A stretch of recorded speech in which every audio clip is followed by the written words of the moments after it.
Hello friends, दृष्टि 360 channel पे स्वागत करते हैं आप लोग का।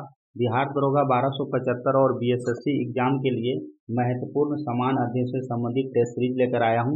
आज जो मैं सोल्व करूंगा टेस्ट सीरीज 4 को सोल्व करेंगे। इससे पहले ऑलरेडी मैंने 3 टेस्ट सीरीज करवा चुके हैं, तो वैसे विद्यार्थी जो वीडियो नहीं देखे हैं आप वीडियो देख सकते हैं। बिल्कुल नए पैटर्न पर आधारित प्रश्न इसमें मैं क्वेश्चन इंक्लूड कर दिया हूँ। जो वर्तमान समय में आयोग के द्वारा जिस टाइप का क्वेश्चन सेट किया जा रहा है, बिल्कुल उसको ध्यान में रखते हुए मैं क्वेश्चन फ्रेम किया हूँ, जो आपके आगामी एग्जाम बिहार दरोगा और बीएसएससी एग्जाम के लिए इंपॉर्टेंट होने वाला है। देखो मेरे भाई, इस टेस्ट सीरीज में अगर आपका स्कोर 50 क्वेश्चन में अगर आप 35 प्लस सही कर पाते हैं तो ये स्कोर आपके लिए सेफ स्कोर माना जाएगा। सभी प्रश्न को मैं फुल कंसेप्ट के साथ डिस्कशन करवाने वाला हूँ। तो आइए कुछ नए प्रश्न के साथ मैं आपको कुछ नया सिखाने की कोशिश करता हूँ। देखिए पहला क्वेश्चन आपसे क्या पूछा गया है। देखिए फर्स्ट नंबर क्वेश्चन आपसे पूछा जा रहा है, निम्नलिखित कथन में से कौन सा कथन सत्य नहीं है। ठीक है, ऑप्शन देखते हैं। प्रतिहार वंश का शक्तिशाली एवं प्रतापी राजा कौन होता है? मिहिर भोज होता है। विजयनगर का महानतम शासक कृष्णदेव राय प्रथम था। कुषाण वंश का प्रतापी शासक कनिष्क था। और राष्ट्रकूट वंश का प्रतापी शासक पुलकेशिन प्रथम था। तो आपको बताना है कि निम्नलिखित में से कौन सा कथन सत्य नहीं है। तो इसका जो आंसर हो जाएगा क्या हो जाएगा, आपको पढ़े होंगे आप लोग कि आपको राष्ट्रकूट वंश का जो प्रतापी शासक होता है वो पुलकेशिन प्रथम नहीं, पुलकेशिन द्वितीय होता है। तो इसको याद रखें, यहाँ से क्वेश्चन बनता है आपके एग्जाम में। ठीक है, हाल ही के दिनों में आपसे पूछा भी गया था, बिहार एक्साइज का जब एग्जाम हुआ था तो ये विजयनगर का महानतम शासक पूछा गया था, जो कि आपका ये कृष्णदेव राय प्रथम है। आइए इसका डिटेल देखते हैं, यहाँ से क्वेश्चन बनता है आपके एग्जाम में। देखिए प्रतिहार वंश का शक्तिशाली एवं प्रतापी शासक कौन था? तो ये आपका मिहिर भोज था। विजयनगर का महानतम शासक कृष्णदेव राय प्रथम था, बहुत बार आपके एग्जाम में पूछा गया है और विजयनगर से भी क्वेश्चन आपके एग्जाम में बनता है। तो विजयनगर की स्थापना कब हुआ था? तो 1336 में हुआ था। तो दो भाई मिलकर करता है, आप लोग पढ़े होंगे, हरियर और बुक्का के द्वारा ये आपका विजयनगर साम्राज्य की स्थापना किया जाता है। वर्तमान में जो विजयनगर है आपको हम्पी में देखने को मिलता है।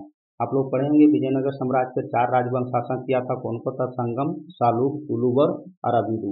अगला देखते हैं, कुषाण वंश का प्रतापी शासक कौन होता है? तो आप लोग पढ़े होंगे कनिष्क होता है, और ये बहुत इंपॉर्टेंट है, एग्जाम में कनिष्क खूब क्वेश्चन पूछा जाता है। देखिए कुषाण वंश का सबसे प्रतापी शासक आपका कनिष्क होता है, लेकिन आपको कुषाण वंश का जो स्थापना किया जाता है यानी संस्थापक जो होता है आपको कुजुल काडिफेस होता है। ठीक है, ये जो होता है कनिष्क का 2 राजधानी हो जाता है। कई बार आपके एग्जाम में पूछा गया है। पहली राजधानी आपका पुरुषपुर होता है और दूसरी राजधानी क्या होता है? मथुरा होता है। तो इसको आप लोग याद रखना। कनिष्क के द्वारा आपको पढ़े होंगे 78 ईस्वी में क्या चलाया गया था? शक संवत चलाया गया था। और इसके दरबार में जो आपको आयुर्वेद का बहुत बड़ा विद्वान था, चरक था, इसी के दरबार में रहा था। देखिए कुषाण वंश में जो सर्वाधिक विकास हुआ था, आपको वास्तुकला के क्षेत्र में सबसे ज्यादा विकास देखने को मिला था। और यही आपको गंधार शैली हो गए या मथुरा शैली हो गए, सर्वाधिक आपको जो विकास हुआ था आपको कुषाण के समय में होता। आप पढ़े होंगे कि चौथी बहुसंगीति का आयोजन किसके समय में हुआ था? तो ये कुषाण की आपको कुषाण वंश का शासक आपको कनिष्क के समय में हुआ था। और आप लोग पढ़े होते कहाँ हुआ था? तो ये कश्मीर के कुंडल वन में आयोजित हुआ था। तो ये सब क्वेश्चन है जो आपके एग्जाम में बार बार पूछा जाता है। राष्ट्रकूट वंश का प्रतापी शासक कौन होता है? तो मैं बताया था आपको पुलकेशिन द्वितीय होता है। चलिए सेकंड नंबर क्वेश्चन देखते हैं। देखिए सेकंड नंबर क्वेश्चन आपसे पूछा जा रहा है, किस प्रकार के पर्वत में विश्व की सर्वाधिक ऊंची चोटियां देखने को मिलता है? तो ये देखिए नवीन वलित पर्वत, अवशिष्ट पर्वत या ब्लॉक पर्वत या इनमें से कोई नहीं। तो इसका जो आंसर हो जाएगा आपको क्या हो जाएगा? नवीन वलित पर्वत। आइए इसका भी डिटेल देखते हैं। देखिए इंपॉर्टेंट हो जाता है ये क्वेश्चन। नवीन वलित पर्वत विश्व के सर्वाधिक ऊंची चोटियां पाई जाती है। ठीक है, जैसे आपका हिमालय हो गया, अल्पस हो गया, यूराल, रॉकीज, एंडीज, एटलस इत्यादि, आपको ये सब सारे आपको वलित पर्वत का उदाहरण है। ठीक है, विश्व की सर्वाधिक ऊंची चोटी माउंट एवरेस्ट, जो कि आपको हिमालय में देखने को मिलता है, ये भी एक प्रकार का वलित पर्वत है। तो ये वलित पर्वत आप लोग को याद रखना, यहाँ से सीधा सीधा आपके एग्जाम में प्रश्न पूछ लिया जाता है। नेक्स्ट क्वेश्चन देखते हैं। कह रहा है, भारत की प्रस्तावना में निहित सामाजिक, आर्थिक और राजनीतिक के इन तत्वों को कहाँ से लिया गया? इंपॉर्टेंट क्वेश्चन है। कह रहा है कि भारत की प्रस्तावना में निहित सामाजिक, आर्थिक और राजनीतिक के इन तत्वों को किस देश के संविधान से लिया गया है? देखिए फ्रांस की क्रांति हो गया, रूस की क्रांति, या चीन की क्रांति, या इंग्लैंड की क्रांति। तो आप लोग पढ़े होंगे, इसका जो आंसर हो जाएगा आपको रूस की क्रांति, जो कि 1917 में हुआ था। तो वहां से लिया गया है आपको सामाजिक, आर्थिक और राजनीतिक के तत्व लिया गया है। ठीक है, यहाँ से दो एक क्वेश्चन आपके एग्जाम में पूछा जाता है बार बार। देखिए भारत की प्रस्तावना में निहित सामाजिक, आर्थिक और राजनीतिक इन तत्वों को कहाँ से लिया गया है? तो ये आपको रूस की क्रांति वर्ल्ड हिस्ट्री में पढ़ना होता है, बहुत फेमस है। आपको रूस की क्रांति 1917 से लिया गया है। एक और जो बार बार आपके एग्जाम में प्रश्न पूछा जाता है, भारत की प्रस्तावना में स्वतंत्रता, समानता और बंधुत्व के आदर्श वाक्य ये लिया गया है। फ्रांस की क्रांति कब होता है? 1789 में होता है। यहाँ पे आपका ये लिया गया था कि दोनों क्वेश्चन आपके एग्जाम में बार बार पूछा जाता है। चलिए अगला क्वेश्चन देखिए क्या पूछा जा रहा है आपसे। निम्नलिखित में से कौन सा कथन सही सुमेलित नहीं है? देखिए, सबसे अधिक क्रियाशील आधातु फ्लोरीन होता है। सबसे अधिक क्रियाशील धातु तत्व आपसे पूछेगा तो सीजियम होता है। सर्वाधिक विद्युत ऋणात्मक तत्व आपका फ्लोरीन होता है और सर्वाधिक इलेक्ट्रॉन प्राप्ति वाला तत्व सीजियम होता है। तो आपको बताना है कि कौन सा गलत है। ये देखो चारों इंपॉर्टेंट है, आपके कहीं ना कहीं एग्जाम में ये क्वेश्चन बार बार आपको देखने को जरूर मिला होगा। तो सर्वाधिक इलेक्ट्रॉन प्राप्ति वाला तत्व आपको सीजियम नहीं होगा, क्या हो जाएगा? क्लोरीन हो जाएगा। तो ये आपका ये चौथा आपका गलत है, लेकिन आपको ये तीनों याद रखना है, बार बार आपके एग्जाम में पूछा जाता है। ठीक है, देखिए सर्वाधिक इलेक्ट्रॉन प्राप्ति वाला तत्व कौन सा हो जाएगा? तो आपका ये क्लोरीन हो जाएगा। ये चारों इंपॉर्टेंट है। 5वां नंबर क्वेश्चन पूछा जा रहा है, निम्नलिखित में से भारत पर कहाँ पर परवाल भित्ति नहीं पाया जाता है? यानी किस एरिया में आपको परवाल भित्ति देखने को नहीं मिलता है? सुंदरबन, कच्छ की खाड़ी, मन्नार की खाड़ी, अंडमान एवं निकोबार द्वीप सभी। तो आप लोग पढ़े होंगे कि सुंदरबन के क्षेत्र में आपको परवाल भित्ति का निर्माण नहीं होता है। ठीक है, देखिए परवाल एक जीवित प्राणी होता है। परवाल भित्तियों को विशेष सागरीय जैव विविधता का उष्ण स्थल यानी हॉट स्पॉट इसको माना जाता है। इसे समुद्र का वर्षा वन भी कहा जाता है। भारत में परवाल भित्ति मुख्यतः आपको 4 क्षेत्रों में देखने को मिलता है। कहाँ कहाँ? अंडमान निकोबार द्वीप समूह में, कच्छ की खाड़ी में, मन्नार की खाड़ी लक्षद्वीप में और सुंदरबन जो डेल्टा है ये आपको परवाल भित्ति का निर्माण नहीं करता है। इसीलिए इस क्वेश्चन को फ्रेम किया गया था। ये आपके एग्जाम के लिए बहुत इंपॉर्टेंट है। चलिए अगला क्वेश्चन देखते हैं। अगला क्वेश्चन है कि निम्नलिखित में से वह कौन सा युद्ध था जिसने भारत में मुस्लिम सत्ता की स्थापना को निश्चित कर दिया था? ठीक है, इंपॉर्टेंट क्वेश्चन है ये भी। कह निम्नलिखित में से वह कौन सा युद्ध था जिसने भारत में मुस्लिम सत्ता की स्थापना को निश्चित कर दिया था? तराइन का प्रथम युद्ध, तराइन का द्वितीय युद्ध, चंदवार का युद्ध या इनमें से कोई नहीं? तो इसका जो आंसर हो जाएगा मेरे भाई आपका ये तराइन का द्वितीय युद्ध होएगा। यहाँ से 2-3 क्वेश्चन है जो आपके एग्जाम में बार बार पूछा जाता है। ठीक है, तो तराइन का द्वितीय युद्ध जो कि आपको पता है 1192 में पृथ्वीराज चौहान और मोहम्मद गोरी के बीच में होता है। इसमें भैया पृथ्वीराज चौहान जो हो जाता है हार जाता है और मोहम्मद गोरी जीत जाता है। लेकिन जस्ट अगर उल्टा देखोगे ना, पहला जब युद्ध हुआ था, पहला युद्ध जो हुआ था तराइन का प्रथम युद्ध जिसमें से 1191 में, इसमें पृथ्वीराज चौहान जीत जाता है और गौरी हारा था। लेकिन गौरी अपनी हार से सीखता है और जब दूसरा युद्ध होता है 1192 में चंदवार का तराइन का द्वितीय युद्ध जब होता है तो इसमें भैया मोहम्मद गोरी जो होता है पृथ्वीराज चौहान को गिरा गिरा के मारता है। ठीक है, और इसी के साथ ही भारत में मुस्लिम सत्ता स्थापित हो जाता है। तो ये युद्ध दोनों अपने आप में खास है। ठीक है, चंदवार का युद्ध आप लोग पढ़े होंगे 1194 में मोहम्मद गोरी इसमें जीत गया था और आपको जयचंद इसमें हार जाता है। एक क्वेश्चन और यहाँ से पूछा जाता है आपके एग्जाम में, आप लोग पढ़े होंगे कि भारत में जो मुगलों का प्रवेश होता है, पानीपत के प्रथम युद्ध यानी 1526 युद्ध जब होता है तो उसी समय में ही आपको पता है बाबर इसको किसको मारता है? तो ये आपको लोधी वंश का अंतिम शासक कौन होता है? इब्राहिम लोधी को मारता है और इसके बाद आपको भारत में मुगल वंश प्रवेश कर जाता है। तो ये भी दोनों क्वेश्चन है जो आपके एग्जाम में पूछा जाता है। 7 नंबर क्वेश्चन देखते हैं। कहते हैं खाने के डिब्बे पर जिंक के बजाय टीन का परत चढ़ा दिया जाता है। ठीक है, खाने के डिब्बे पर जिंक के बजाय टीन का परत चढ़ी होती है क्योंकि ये डेली लाइफ में भी आपको देखने को मिलता है। तो देखिए जिंक टीन की तुलना में महंगा होता है, टीन की तुलना में जिंक का गलनांक अधिक होता है या टीन की तुलना में जिंक ऑक्साइड प्रतिक्रियाशील होता है। तो इसका जो आंसर हो जाएगा क्या हो जाएगा? आपको सी हो जाएगा। यानी टीन की तुलना में जो जिंक होता है वो आपको अधिक प्रतिक्रियाशील होता है, यानी अधिक प्रतिक्रिया करता है। ठीक है, देखिए खाद्य पदार्थों में डिब्बा पर जिंक के बजाय टीन का लेप चढ़ा होता है क्योंकि जस्ता जो होता है अत्यधिक अभिक्रियाशील होता है और ये भोजन के अम्ल या क्षार जैसे यौगिक के साथ प्रतिक्रिया जल्दी कर लेता है, जिसके कारण भोजन क्या हो जाता है? आपको अयोग्य हो जाता है और ये में आपको खाने में विषैला पदार्थ भी उसमें इंक्लूड हो जाता है। ठीक है, चलिए अगला क्वेश्चन देखते हैं। अमिताभ राय समिति का गठन का उद्देश्य था। देखो ये पेपर में दिया गया था, चर्चा में था ये, इसलिए मैं क्वेश्चन आपको इंक्लूड किया। देखो जो पेपर में दिया रहेगा तो समझ लेना चर्चा में है, आपके एग्जाम में क्वेश्चन वहां से बनेगा। तो ये देखिए अमिताभ राय समिति का गठन किस उद्देश्य से किया गया था? सार्वजनिक क्षेत्र बैंकों के अर्जन संपत्ति से या कारागार सुधार से या कर कानून के सुधार में या कार्यस्थल पर यौन शोषण से? तो इसका जो आंसर हो जाएगा आपको ये कारागार सुधार से। हाल ही में ये आपको सर्वोच्च न्यायालय के द्वारा एक जारी किया गया था। देखिए सर्वोच्च न्यायालय ने देश के कारागार नियमों के सुधार के लिए अमिताभ राय की अध्यक्षता में कारागार सुधार पर एक समिति का गठन किया गया था। इस समिति में जो गठन किया गया था इसमें बताया गया था इसमें कैदियों की जो भी विभिन्न समस्या है, जैसे पे रोल भी एक बहुत बड़ा समस्या है, तो इन सारे मुद्दों पर इसमें बात किया गया है। अगला क्वेश्चन देखते हैं। अगला क्वेश्चन देखिए पूछा रहा है आपको 1857 का विद्रोह स्वतंत्रता संघर्ष नहीं बल्कि ये धार्मिक युद्ध था। देखिए इस टाइप से आपके स्टेटमेंट वाले क्वेश्चन कई बार आपके एग्जाम में पूछ लिया जाता है। 1857 का जो विद्रोह है स्वतंत्रता संघर्ष नहीं, एक प्रकार की धार्मिक युद्ध था। यह किसके द्वारा यह स्टेटमेंट दिया गया था? तो 9 का जो आंसर हो जाएगा ये दिया गया था विलियम हावर्ड रसेल के द्वारा यह स्टेटमेंट दिया गया था। देखिए 1857 की स्वतंत्रता संघर्ष नहीं बल्कि ये धार्मिक युद्ध था, ये विलियम हावर्ड रसेल के द्वारा बोला गया था। 1857 का विद्रोह मुसलमान के षड्यंत्र का एक परिणाम था, ये किसके द्वारा बोला गया था? तो ये सर जेम्स ऑटरम के द्वारा बोला गया था। 1857 का विद्रोह सचेत संयोग से उपजा राष्ट्रीय विद्रोह था, तो ये बेंजामिन डिज़रायली के द्वारा बोला गया था। आप लोग पढ़े होंगे 1857 की क्रांति के बारे में, यहाँ से 2-3 क्वेश्चन है जो कई बार पूछा जाता है। देखिए पटना में 1857 की क्रांति के नेता कौन था? तो आप लोग पढ़े होंगे पीर अली था। और आपको कुंवर सिंह कहाँ से थे? तो आरा से कुंवर सिंह थे, ये दोनों याद रखना। 1857 के समय में आपका गवर्नर जनरल कौन होता है? तो सब पढ़े होंगे लॉर्ड कैनिंग होता है। और इसी से जुड़कर एक क्वेश्चन और बनता है कि 1857 क्रांति के समय इंग्लैंड के प्रधानमंत्री कौन था? तो लॉर्ड पामस्टर्डन था। तो पामस्टर्डन को भी आप लोग याद रखना। तो ये 4 क्वेश्चन है जो आपके एग्जाम में कई बार रिपीट करते रहता है, ठीक है। नेक्स्ट क्वेश्चन देखते हैं। देखिए नेक्स्ट क्वेश्चन आपको यहाँ 12 मार्च 1930 कर लेना है पहले, ठीक है, ये मिस्टेक है। चलिए देखिए निम्नलिखित मिलान में से कौन सा मिलान सही सुमेलित नहीं है? ठीक है। कांग्रेस का संपूर्ण स्वाधीनता प्रस्ताव आपको कब पारित किया गया था? 31 दिसंबर 1929 को। पूर्ण स्वराज दिवस 25 जनवरी 1930 को।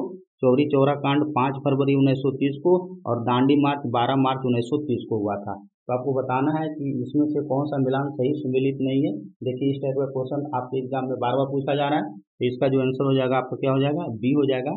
पूर्ण स्वराज दिवस जो है आप लोग पढ़े होंगे 25 जनवरी नहीं, ये मेरे भाई आपको 26 जनवरी 1930 को मनाया गया था। आंसर आपका क्या हो जाएगा? बी हो जाएगा। बाकी ऑलरेडी सारा सुमेलित है, ठीक है। देखिए पूर्ण स्वराज दिवस 26 जनवरी 1930 को मनाया गया था। तो ये स्टेटमेंट वाले क्वेश्चन आप जरूर याद रखें, यहाँ से क्वेश्चन बनता है। किसके नियंत्रण में जिला एवं सत्र न्यायाधीश कार्य करता है? ये भी इंपॉर्टेंट क्वेश्चन है। इस तरह का क्वेश्चन आप एग्जाम में देखे होंगे अक्सर। कह रहा है किसके नियंत्रण में जिला एवं सत्र न्यायाधीश कार्य करता है? जिलाधिकारी को, राज्य के राज्यपाल को, राज्य के उच्च न्यायालय के, या राज्य के विधि मंत्री को? तो इसका जो आंसर हो जाएगा आपको राज्य के उच्च न्यायालय के अधीन कार्य करता है, ठीक है। देखिए जिला न्यायाधीश के पद पर किसी भी अवर को रखने का अधिकार केवल उच्च न्यायालय के अधीन में ही निहित होता है।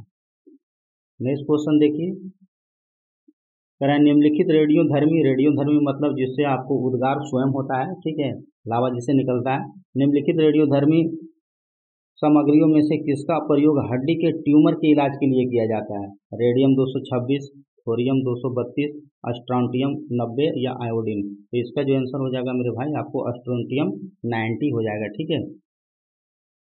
देखिए स्ट्रोंटियम 90 के दौरान ऊष्मा का जनित करता है, यानी हीट निकलता है इसका उपयोग जो किया जाता है अंतरिक्ष वाहनों में दूरस्थ मौसम स्टेशनों पर नेविगेशन के रूप में किया जाता है, ठीक है। इसका प्रयोग चिकित्सा क्षेत्र में हड्डी के ट्यूमर के इलाज के लिए किया जाता है, तो ये आपके लिए इम्पोर्टेंट है।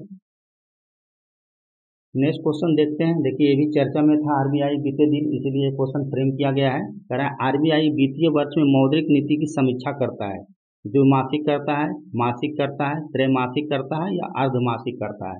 तो ये जो है आरबीआई जो वित्तीय वर्ष में जो मौद्रिक नीति की जो समीक्षा करता है ये आपको द्विमासिक करता है। तो 13 का जो आंसर हो जाएगा आपको ए हो जाएगा, ठीक है।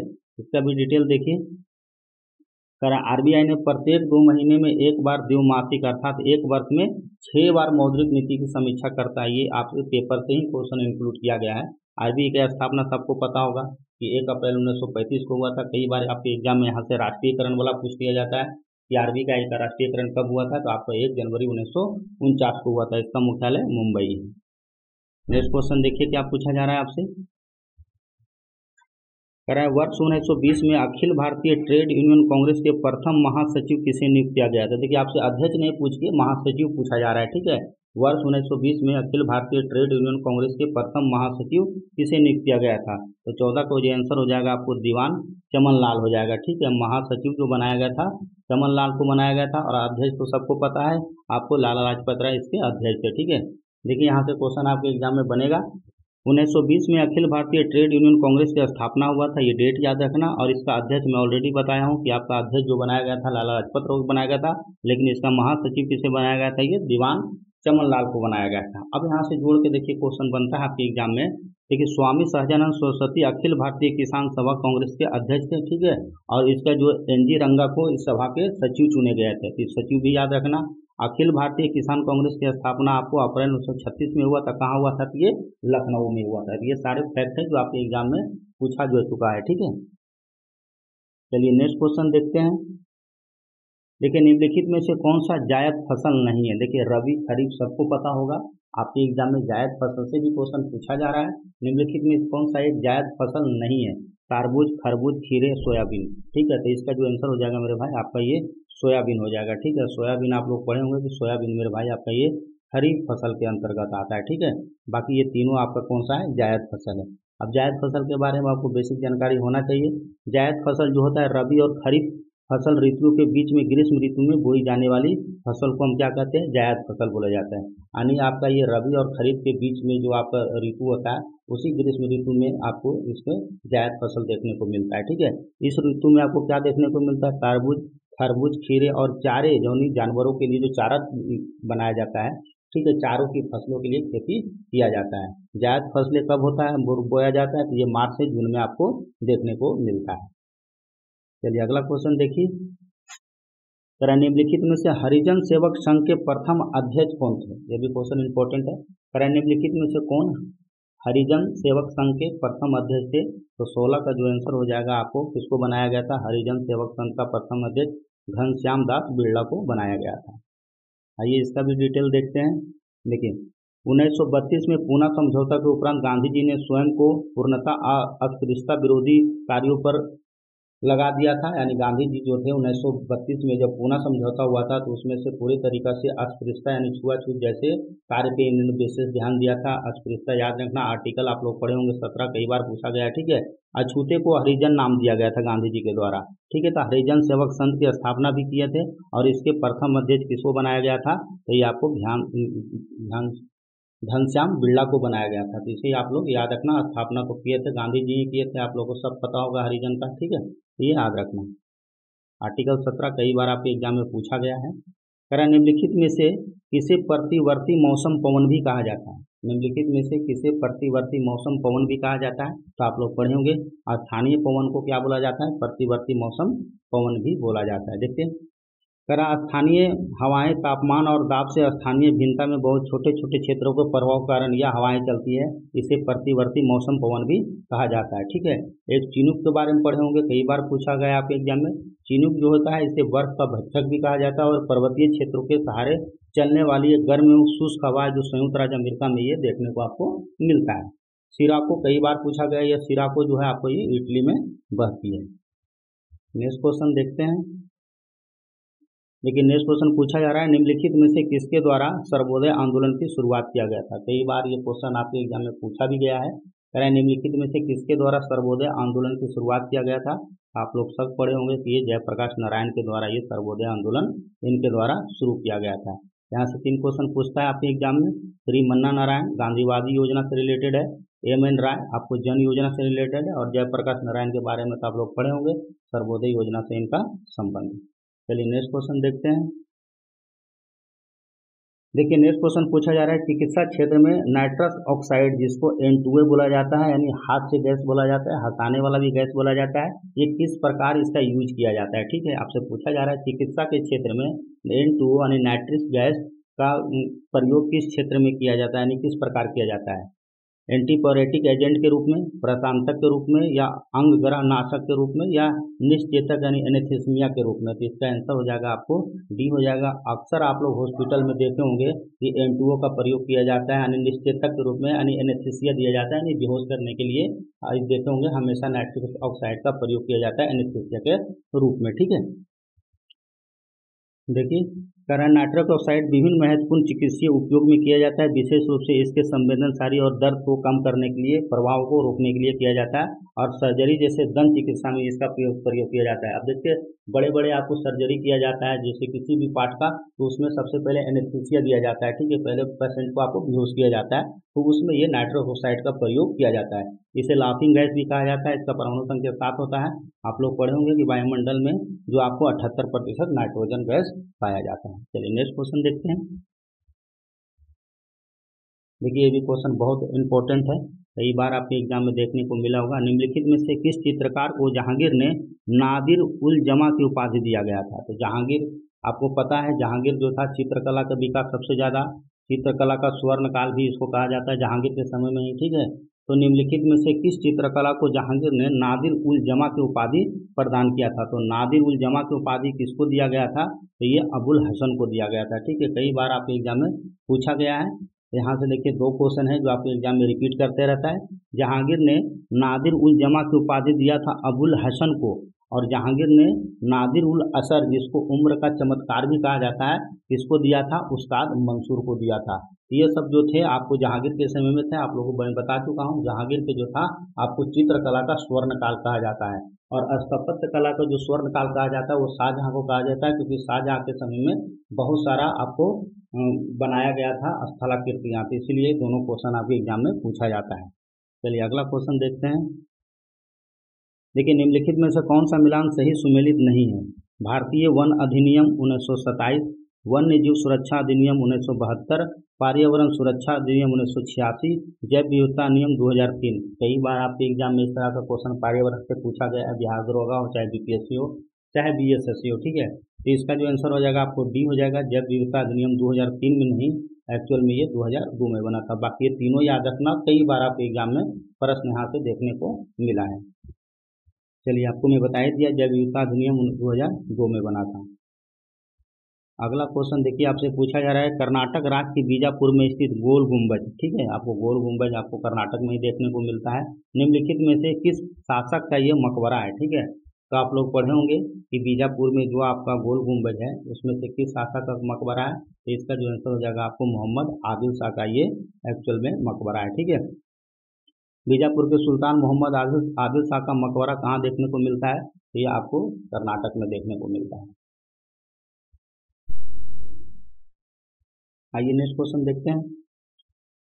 देखिए निम्नलिखित में से कौन संविधान की संघ सूची में शामिल नहीं है? ठीक है, आपसे पूछा जा रहा है निम्नलिखित में से कौन संविधान की संघ सूची में शामिल नहीं है? ठीक है, परमाणु ऊर्जा, खनिज ऊर्जा, अंतर्राष्ट्रीय परिवहन और पुरातात्विक स्थल। तो आप लोग पढ़े होंगे जो ये पुरातात्विक स्थल होता है आपको ये कहाँ देखने को मिलता है? तो पुरातात्विक स्थल जो हो जाएगा मेरे भाई आपको ये समवर्ती सूची का पार्ट है, ठीक है। कहाँ पे देखने को मिलता है? तो ये आपको समवर्ती सूची में आपको देखने को मिलता है। देखिए कह रहा है संविधान के संघ सूची में आपको क्या क्या देखने को मिलेगा? परमाणु ऊर्जा, खनिज स्रोत तथा अंतर्राष्ट्रीय परिवहन को रखा जाता है, जबकि पुरातात्विक स्थल को समवर्ती सूची के अंतर्गत रखा जाता है। नेक्स्ट क्वेश्चन देखिए बायो का क्वेश्चन है, कह रहा है कि ब्राइट्स रोग शरीर के किस अंग को प्रभावित करता है? तो ब्राइट्स रोग जो होता है शरीर के किस अंग को प्रभावित करता है? तो ये जो मेरे भाई आपको करता है ब्रिक को प्रभावित करता है। आंसर आपका क्या हो जाएगा? सी हो जाएगा, ठीक है। ब्राइट्स रोग जिसको आपको यूरोमिया भी कहा जाता है, या शरीर में ब्रिक यानी गुर्दा को प्रभावित करता है। इस रोग में ब्रिक की कर्मियों को गड़बड़ हो जाता है, ठीक है।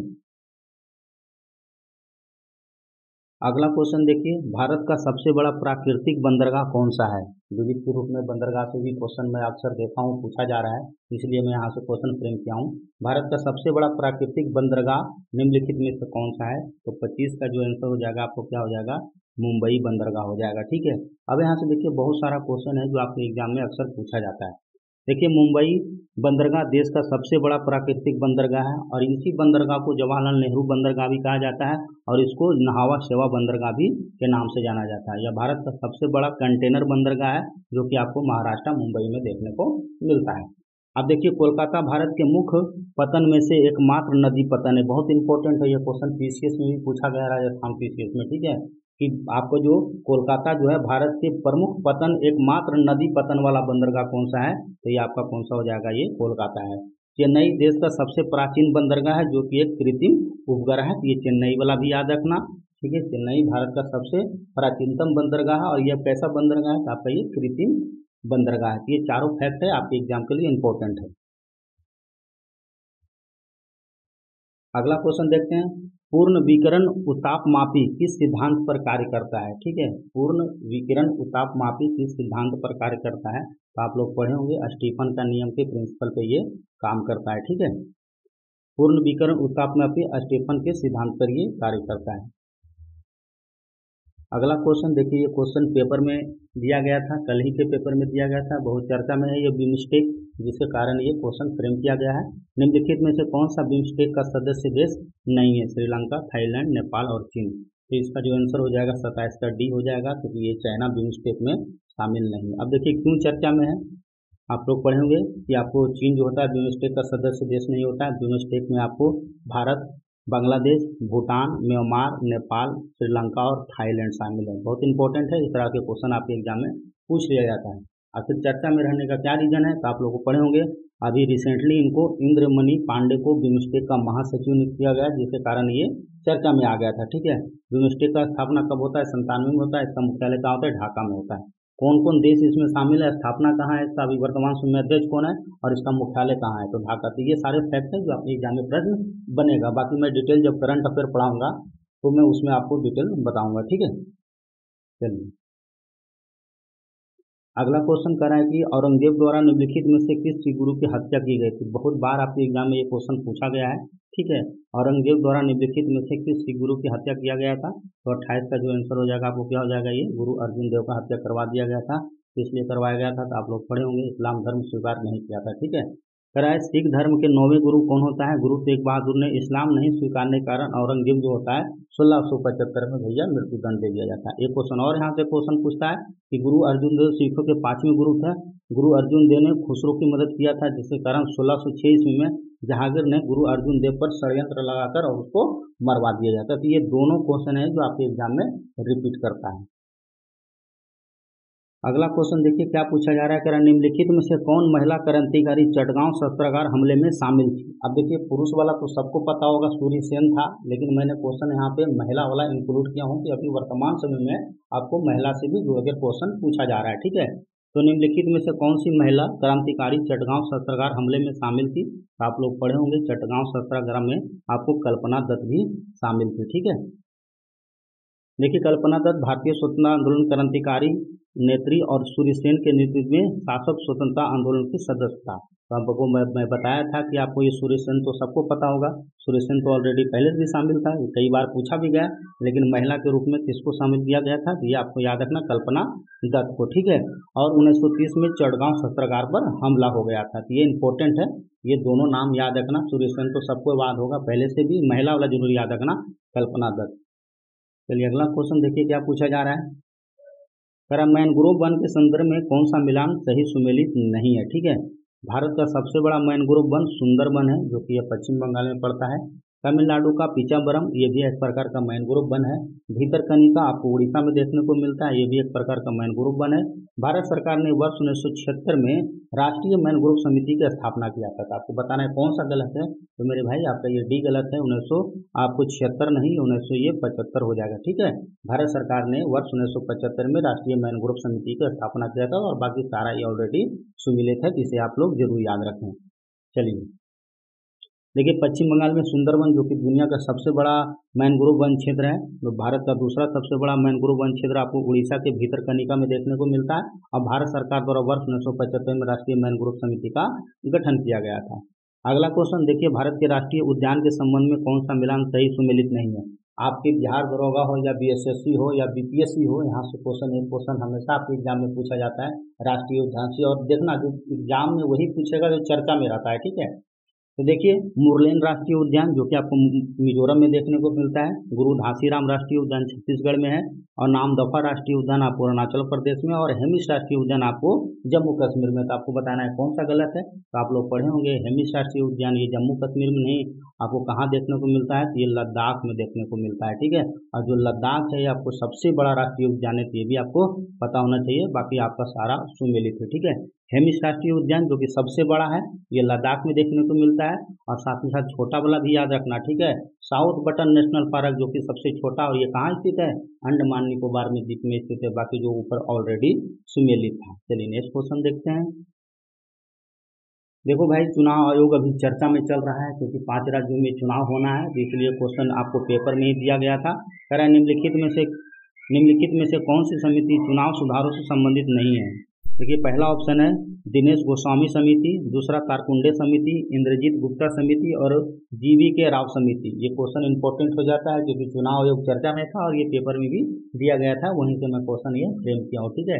तो 32 का जो आंसर हो जाएगा मेरे भाई आपका ये जीवी के राव समिति हो जाएगा, ठीक है। बाकी ये जो तीनों है ना, ये पंचायत आपको चुनाव आयोग से रिलेटेड यानी चुनाव सुधार से संबंधित है। और ये जीवी के राव समिति आप लोग पढ़े होंगे, ये पंचायती राज से रिलेटेड है। तो ये चुनाव वाला आप जरूर याद रखना, दरोगा में पूछा भी गया था यहाँ से क्वेश्चन, ठीक है। तो इसको आप लोग याद रखें। चुनाव से रिलेटेड कौन सा हो जाएगा, दिनेश गोस्वामी समिति, तारकुंडे समिति और इंद्रजीत गुप्ता समिति, ये तीनों चुनाव से रिलेटेड है, ठीक है। बाकी जीवी के राव समिति आप लोग पढ़े होंगे, ये पंचायती राज से है, ठीक है। देखो मैं लिख भी दिया हूँ पंचायती राज से संबंधित समितियाँ कौन कौन सा है। बलवंत राय मेहता समिति बहुत बार पूछा जाता है, एमएल सिद्धि समिति और जीवी के राव समिति और गौडबल समिति और अशोक मेहता समिति, ये सब आपको पंचायती राज से देखने को मिलता है। नेक्स्ट क्वेश्चन देखते हैं।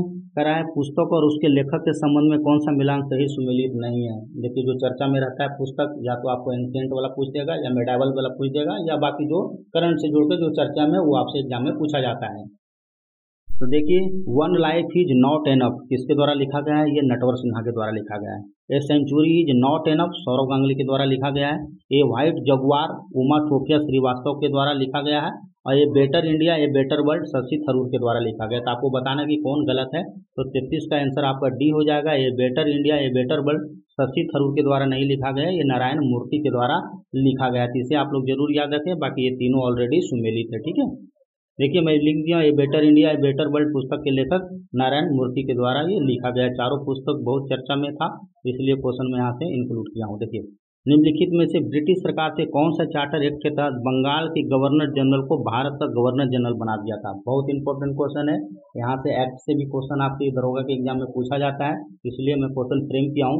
निम्नलिखित में से ब्रिटिश सरकार का कौन सा चार्टर एक्ट बंगाल के गवर्नर जनरल को भारत का जनरल बना दिया था, यानी गवर्नर जनरल बना दिया था। तो 34 का जो आंसर हो जाएगा मेरे भाई आपको क्या हो जाएगा, बी हो जाएगा। 1833 का चार्टर एक्ट हो जाएगा, ठीक है। देखिए 1833 का चार्टर एक्ट बंगाल के गवर्नर जनरल को संपूर्ण भारत का गवर्नर जनरल बना दिया गया था। और आप लोग पढ़े होंगे लॉर्ड विलियम बेटिंग जो होता है भारत के प्रथम गवर्नर जनरल होता है। कई बार ये क्वेश्चन आपके एग्जाम में पूछा गया है, ठीक है। चलिए अगला क्वेश्चन देखिए, ये भी क्वेश्चन बहुत बार आपके एग्जाम में पूछा गया था, घुमा घुमा के क्वेश्चन पूछा जाता है ये वाला, और स्टूडेंट यहाँ पे थोड़ा सा गलती भी करता है एग्जाम हॉल में, ठीक है। देखिए आपसे पूछा जा रहा है कि निम्नलिखित में से कौन से रंग के लिए प्रकाश का परिकिरणन न्यूनतम होता है। आपसे पूछा जा रहा है कि किसके लिए प्रकाश का जो परिकिरणन होता है वो आपको न्यूनतम होता है। तो देखिए प्रकाश का परिकिरणन न्यूनतम आपको किसमें देखने को मिलता है, तो परिकिरणन मेरे भाई आपको लाल में परिकिरणन कम देखने को मिलता है, लेकिन बैंगनी में आपको ज़्यादा देखने को मिलता है। लेकिन अगर इसी के में देखा जाए तरंगदैर्घ्य जस्ट उल्टा होता है, ठीक है। तो देखिए यहाँ पे मैं सारा लिख दिया हूँ। लाल रंग के लिए प्रकाश का परिकिरणन क्या होता है, सबसे कम होता है, तथा बैंगनी रंग के लिए परिकिरणन सबसे अधिक होता है। एकदम याद रखना, यहाँ से क्वेश्चन बनता है आपके एग्जाम में, ठीक है। और देखिए जस्ट तरंगदैर्घ्य मैं बोलता हूँ उल्टा होता है। तरंगदैर्घ्य जो होता है देखिए लाल का तरंगदैर्घ्य सबसे अधिक होता है, और जबकि बैंगनी रंग का तरंगदैर्घ्य कम होता है। तो ये चारों फैक्ट एकदम आप याद रखना, बार बार यहाँ से क्वेश्चन आपके एग्जाम में पूछा जाता है, ठीक है। चलिए देखिए अगला क्वेश्चन है, भारतीय संविधान के अनुसार मानव का दुर्व्यापार और बाल श्रम निषेध है या कौन सा आर्टिकल में वर्णित है। अब तो यहाँ संभल कर आंसर देना, ठीक है। आपसे क्वेश्चन क्या पूछा जा रहा है कि भारतीय संविधान के अनुसार मानव का दुर्व्यापार और बाल श्रम निषेध कौन सा आर्टिकल में आपको देखने को मिलता है। तो इसका जो आंसर हो जाएगा मेरे भाई आपको क्या हो जाएगा, आर्टिकल 23 हो जाएगा। आर्टिकल 24 मत मार देना वरना गलती हो जाएगा। 24 जो होता है कल कारखानों में बाल निषेध के लिए, ठीक है। ये क्वेश्चन इंपॉर्टेंट है, पूछा भी गया था आपके एग्जाम में, ठीक है। देखिए भारतीय संविधान में अनुच्छेद 23 में मानव का दुर्व्यवहार और बाल श्रम निषेध से संबंधित है, जबकि आर्टिकल 24 जो है कल कारखाने और आपको बालकों को नियोजन पर प्रतिबंध का चर्चा किया गया था उसमें। ये 24 याद रखना और साथ साथ 23 भी आप लोग याद रखना। देखिए अगला क्वेश्चन, निम्नलिखित में कौन सा अवसादी चट्टानों का उदाहरण नहीं है? इस टाइप से क्वेश्चन पूछा जाता है, इसलिए मैं इसमें फ्रेम किया हूँ। निम्नलिखित में से कौन सा अवसादी चट्टान का उदाहरण नहीं है? तो 37 का आंसर हो जाएगा मेरे भाई आपको ग्रेनाइट हो जाएगा। ग्रेनाइट जो होता है ये एक्चुअल में आग्नेय चट्टान का उदाहरण है, ठीक है, तो इसे आप लोग याद रखना। बाकी ये तीनों जो हो जाएगा मेरे भाई आपको ये अवसादी चट्टान का उदाहरण है। देखिए बलुआ पत्थर, चूना पत्थर, कोयला, शैल आदि ये सब आपको अवसादी चट्टान का उदाहरण है। ग्रेनाइट, बेसाल्ट और ग्रेबो ये आपको आग्नेय चट्टान का उदाहरण है। और उपाधि चट्टान को सामान्य जो उदाहरण दिया जाएगा आपको ये क्वार्टजाइट दिया जाएगा। और आपको गनीस हो गया, स्प्लेट हो गया, परतदार चट्टान ये सब संगमरमर इत्यादि है, तो इसको भी आप लोग याद रखना, यहाँ से भी क्वेश्चन बनता है।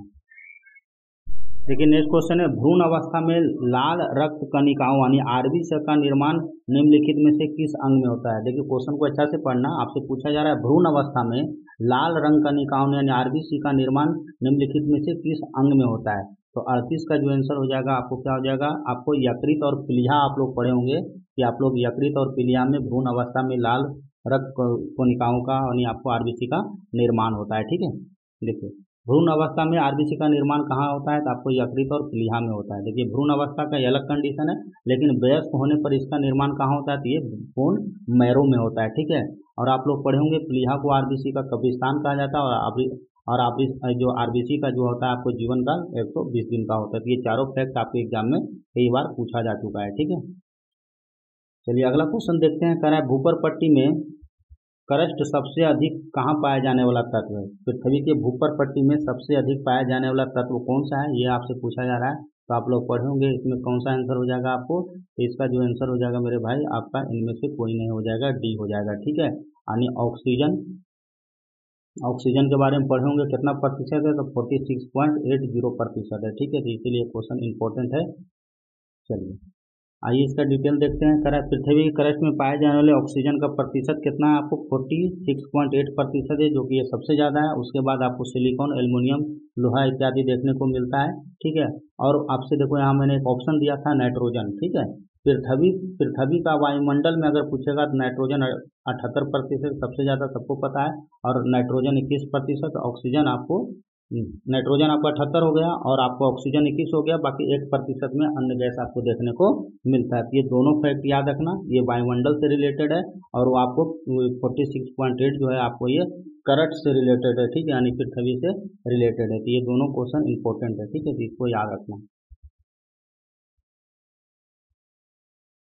देखिए अगला क्वेश्चन है, निम्नलिखित में से कौन सा वित्त आयोग द्वारा दी गई प्रत्येक सिफारिश को संसद को प्रत्येक सदन के समक्ष रखवाएगा? देखिए ये भी बहुत चर्चा में था, इसलिए क्वेश्चन में इंक्लूड किया हूँ। कह निम्नलिखित में से कौन वित्त आयोग द्वारा दी गई प्रत्येक सिफारिश को संसद के प्रत्येक सदन के समक्ष में रखवाएगा? तो 40 का जो आंसर हो जाएगा आपको राष्ट्रपति हो जाएगा, ठीक है। अब यहाँ से क्वेश्चन आपके एग्जाम में पूछा जाता है। देखिए वित्त आयोग एक प्रकार का संवैधानिक निकाय है, कई बार ये भी पूछ लेता है सीधा सीधा। भारत के राष्ट्रपति प्रत्येक 5 साल में वित्त आयोग का गठन करता है, और वित्त आयोग का कौन सा आर्टिकल में है? तो 280 में देखने को मिलेगा। वित्त आयोग का अध्यक्ष अपना रिपोर्ट भारत के राष्ट्रपति को प्रस्तुत करता है, ठीक है।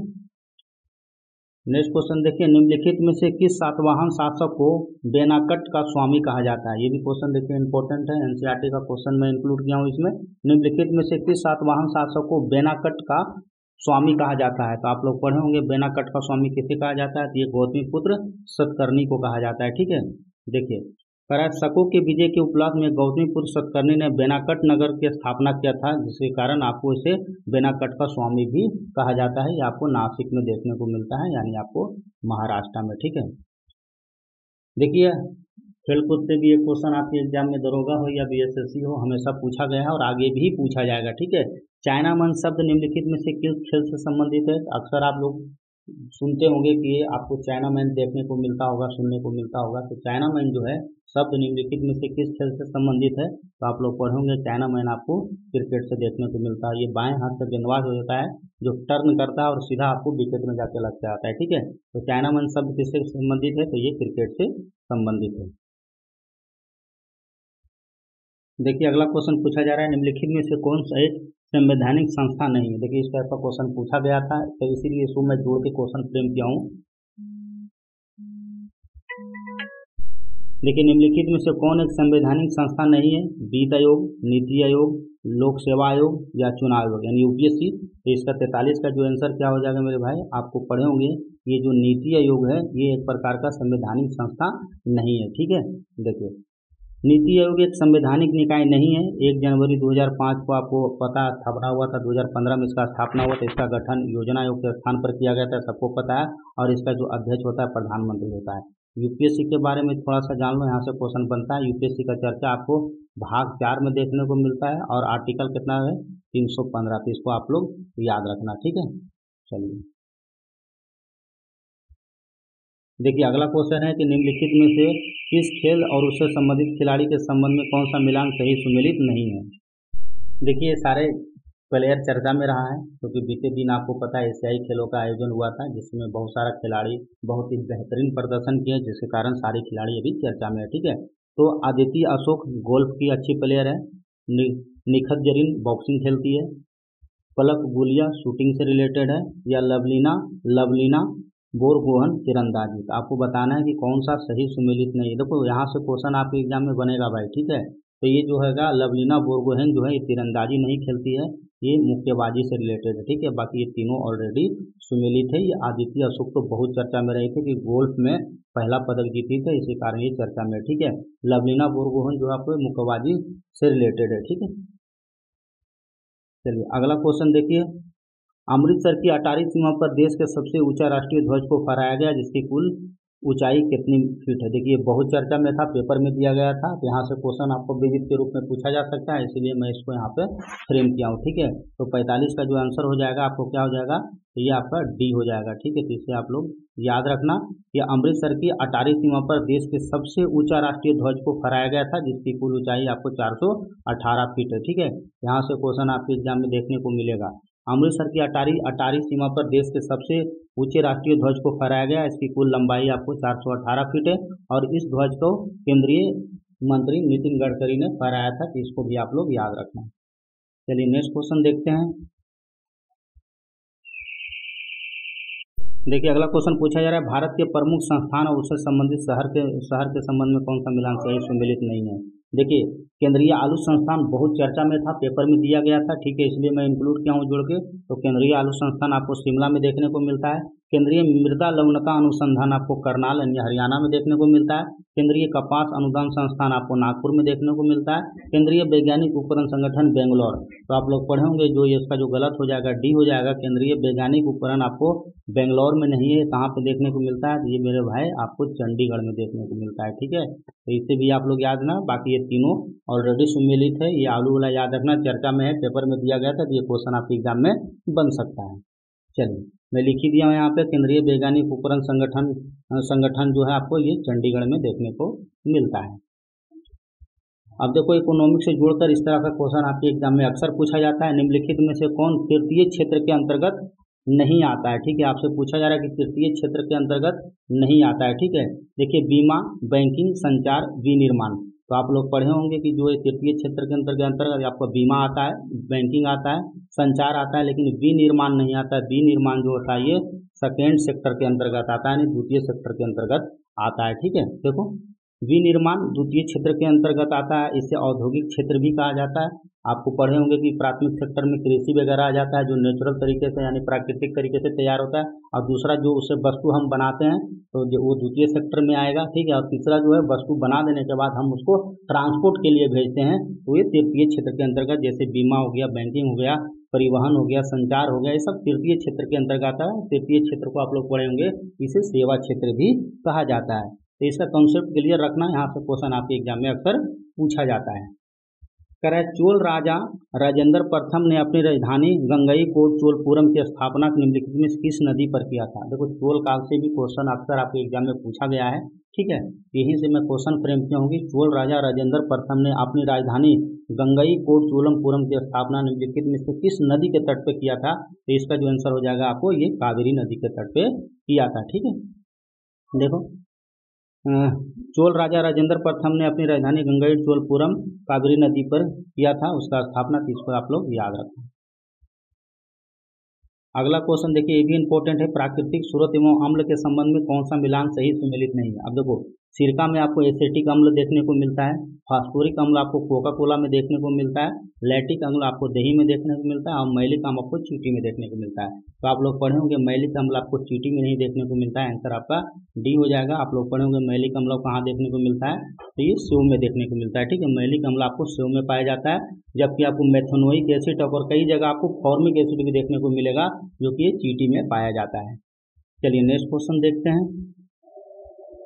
देखिए लास्ट क्वेश्चन है, सुवर्ण प्रभात सूत्र पुस्तक किस धर्म से संबंधित है। देखो भैया इंपॉर्टेंट है, कई बार आपके एग्जाम में प्रश्न इस तरह से पूछा जा रहा है, सुवर्ण प्रभात सूत्र पुस्तक किस धर्म से रिलेटेड है, तो ये मेरे भाई आपको ये बौद्ध धर्म से रिलेटेड है। देखो बौद्ध धर्म और जैन धर्म से क्वेश्चन आपके एग्जाम में पूछा जाता है, हर बार पूछा जाता है और आगे भी पूछा जाएगा, लेकिन अब थोड़ा सा जो क्वेश्चन पूछा जा रहा है स्टैंडर्ड पूछा जा रहा है, ठीक है। तो इसीलिए मैं ये क्वेश्चन फ्रेम किया था कि स्वर्ण प्रभात सूत्र पुस्तक किस धर्म से रिलेटेड है, तो ये बौद्ध धर्म से रिलेटेड है। अब देखो यहाँ से जो है ना दो क्वेश्चन आपके एग्जाम में पूछा जाएगा, ठीक है। एक स्वर्ण प्रभात सूत्र जो कि बौद्ध धर्म से संबंधित है, इसको याद रखना पुस्तक है, और एक दिव्य वादन ग्रंथ, ये भी बहुत इंपॉर्टेंट है जी। दिव्य वादन ग्रंथ ये बौद्ध धर्म को जानने का एक साधन है, तो इसे भी आप लोग याद रखना। तो इस तरीका से मैंने भाई आपका पूरा 50 क्वेश्चन मैं करवा दिया हूँ। इस 50 क्वेश्चन में जो ईमानदारी पूर्वक 35 प्लस किया होगा, समझ लेना उसका स्कोर एग्जाम हॉल में भी बहुत बेहतरीन होने वाला है, क्योंकि जो मैं क्वेश्चन सेट कर रहा हूँ बिल्कुल एग्जाम पैटर्न को देखते हुए सेट कर रहा हूँ। अगर यहाँ पे स्कोर अगर 35 प्लस आ रहा है तो आप एग्जाम हॉल में बहुत ही बेहतरीन प्रदर्शन करने वाले हो। तो ठीक है, ये सारे वीडियो जो मैं बनाया हूँ आप लोग इसको जरूर देखें। आशा करते हैं वीडियो आपको अच्छा लगा होगा, इसे लाइक करें, शेयर करें और सब्सक्राइब करें। मिलते हैं नेक्स्ट वीडियो में बहुत जल्द, तब तक आप इसको रिवीजन कर लीजिएगा। धन्यवाद।